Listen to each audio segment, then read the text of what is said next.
इजलास में शिरकत के लिए भारत अपना वफ्द नहीं भेजेगा। कि भारत ने इस्लामाबाद में 12 सितंबर को होने वाले शंघाई ताउन तंजीम के वज़रा तिजारत इजलास में शिरकत के लिए वफ्द पाकिस्तान नहीं भेजेगा। पाकिस्तान की ताजिर चाहते हैं कि भारत के साथ तिजारत बहाल हो। कि इंडिया की तरफ से डॉक्टर जयशंकर ने ये अब कैटेगोरिकली कहा है, बाकायदा कहा है कि जो पाकिस्तान के साथ uninterrupted dialogue that is ended, अब उसका कोई चांस नहीं है। मिनिस्टर नरेंद्र मोदी ने एक दफा फिर से कश्मीर और आर्टिकल 370 को लेके एक बहुत बड़ा बयान जारी कर दिया है।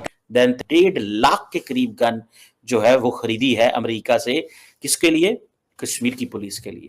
अपने आप को इंटरनेशनली एक्सपोज करते हैं, एक ऐसी शक्ल में डिस्प्ले करते हैं कि आपके पास ना कोई कुछ करने की ताकत है, ना कैपेसिटी है और ना विलिंगनेस है, यानी आप ज़हनी तौर पे शिकस्त तस्लीम कर चुके। बड़ी ही उम्मीदों के साथ और बहुत ही ज़्यादा जो है वो निवेदन के साथ पाकिस्तान ने एससीओ मीट के लिए न्योता भेजा था भारत को, न्योता भेजा था इंडिया को, हिंदुस्तान को, कि आप एससीओ मीटिंग में आइए, हम जो है हम सुधर गए हैं, हम अच्छे देश हो गए। मतलब आप इमेजिन करके देखो, इंडिया जहां जिस देश में अपनी क्रिकेट टीम भेजने को नहीं सेफ समझता है, उस देश में इंडिया अपना प्रधानमंत्री को भेजते, उस देश में इंडिया अपने एक्सटर्नल मिनिस्टर, फॉरेन मिनिस्टर को भेजते। ये अपने आप में ही जो है वो कितनी ज़्यादा बचकानी बात लगती है। अब इसके बाद पहले इंडिया ने सोचा, कोशिश करी कि हम शायद जो हमारा ये ना नुकुर है, इसी से उसको समझ में आ जाएगा पाकिस्तान को कि नहीं भाई हिंदुस्तान की ना है। इंडिया का रिस्पांस ना देना, इंडिया का जवाब देना, शायद इसी से पाकिस्तान समझ जाएगा कि इंडिया की ना है। लेकिन क्योंकि इंडिया उसमें, पाकिस्तान उसमें माना नहीं और बार बार एक के बाद एक लगातार जो है जवाब मांगे गए पाकिस्तान की तरफ से, तो इंडिया ने कहीं ना कहीं ये स्पष्ट कर दिया है कि इंडिया की तरफ से डॉक्टर जयशंकर ने ये अब कैटेगोरिकली कहा है, बाकायदा कहा है कि जो पाकिस्तान के साथ uninterrupted dialogue that is ended, अब उसका कोई चांस नहीं है। एक तो एससीओ है, उसके ऊपर उन्होंने ये तो कह दिया कि हाँ हमें इनविटेशन मिला है, लेकिन कोई ये नहीं पता अभी कि कोई आएगा या नहीं आएगा पाकिस्तान। साथ में जो कोई अगर ऐसा सोचा जा रहा था कि हाँ नहीं कोई बात हो सकती है कभी, तो वो इसके बाद तो बिल्कुल दरवाजा बंद हो गया। पहले भी अभी किसी बात से प्रोग्राम में बात कर रहा था मैं कि ये बहुत बड़ा गैप आ गया है पाकिस्तान इंडिया के दरमियान, किसी तरह की कोई रिलेशनशिप जो है उसको इक्वल फुटिंग पे आगे चलाने के लिए। अच्छा, उसकी वजह ये है कि ये वो स्टेज अब गुजर गया है। जो इनिशियल स्टेजेस थे जिन पे डिफरेंट फोरम्स पे पाकिस्तान एंगेज कर सकता था इंडिया के साथ, वो उसने जो है वो टाइम गुजार दिया।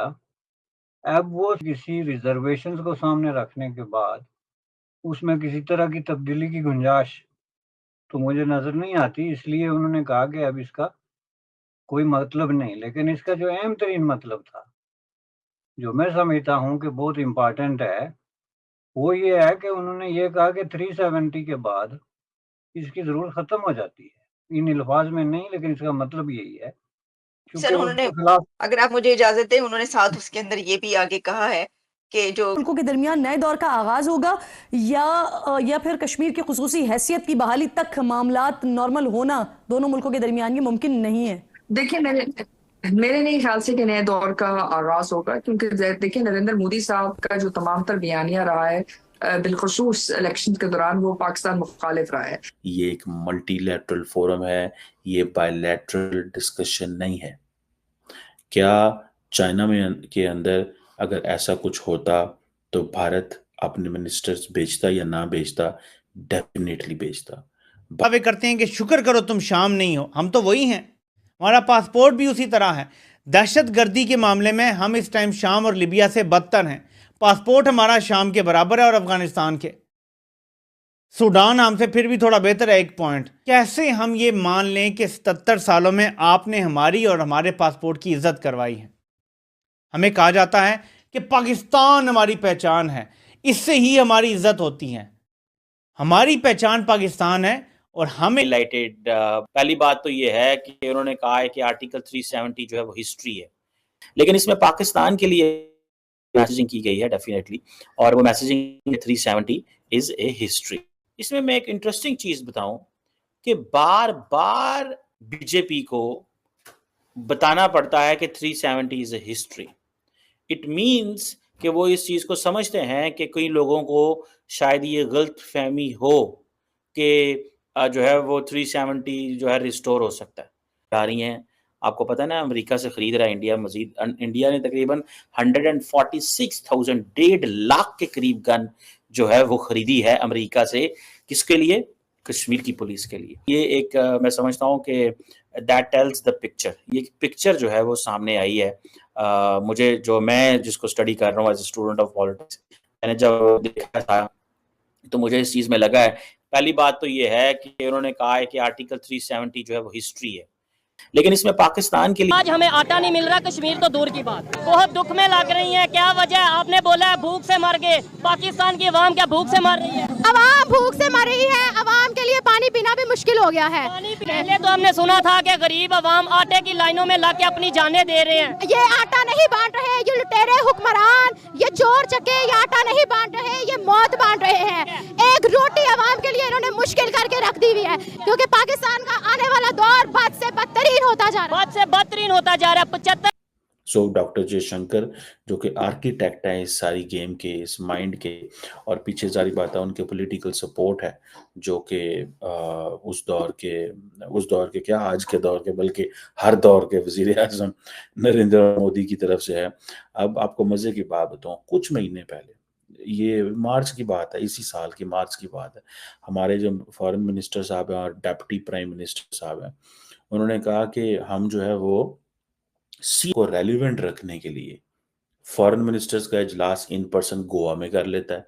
आप क्या समझते हैं वो प्राइम मिनिस्टर जो है, वो फॉरेन मिनिस्टर जो है वो आएंगे? सवाल ही पैदा नहीं होता। और उनको पता है क्यों आए। आज हम अगर पाकिस्तान आते हैं तो पाकिस्तान ताकतवर होगा, पाकिस्तान मजबूत होगा। देखें इस वक्त इंडिया की पोजीशन ये है कि आपस से जो लड़ दे रहे हैं इन्होंने लड़न दो, हम हमारी बात वो कर रहे हैं। वो कह रहे हैं बलूचिस्तान में एक एक्टिव इंसर्ट, अपने आप को इंटरनेशनली एक्सपोज करते हैं, एक ऐसी शक्ल में डिस्प्ले करते हैं कि आपके पास ना कोई कुछ करने की ताकत है, ना कैपेसिटी है और ना विलिंगनेस है। यानी आप ज़हनी तौर पे शिकस्त तस्लीम कर चुके हैं कि इस जो डिप्लोमेटिक जो हमारी एंगेजमेंट है इसमें हमारा रोल ख़त्म हो गया। ये अब जब ख़त्म कर चुके तो आपके पास ऑप्शन क्या है? ऑप्शन फिर दूसरा लड़ाई होता है ना, जब आप बातचीत डायलॉग को बंद कर देते हैं तो लड़ाई से तो आपने बहुत पहले जो है वो तौबा पढ़ ली थी। ये जो है वो बाजवा डॉक्ट्राइन से भी पहले, कियानी डॉक्ट्राइन बल्कि उससे पहले जो है एक बाकायदा आप लोग जो स्पष्ट शब्दों में भारत की तरफ से जवाब पाकिस्तान पहुंच चुका है। स्पष्ट शब्दों में ये बता दिया गया है कि एससीओ की बैठक के लिए भारत का अपना प्रतिनिधि मंडल भेजने का बिल्कुल भी दिलचस्पी भारत नहीं रखता है। भारत की कोई रुचि नहीं है, भारत का कोई इसमें नहीं है कि पाकिस्तान हम जो है वो अपना प्रतिनिधि मंडल भेजें। अब हम सबको पता है एससीओ की बैठक होती तो इम्पोर्टेंट है और लगभग रोटेशन में अलग अलग देशों में होती रहती है, मगर इंडिया का पहले से ऐतराज़ था और हो भी क्यों ना।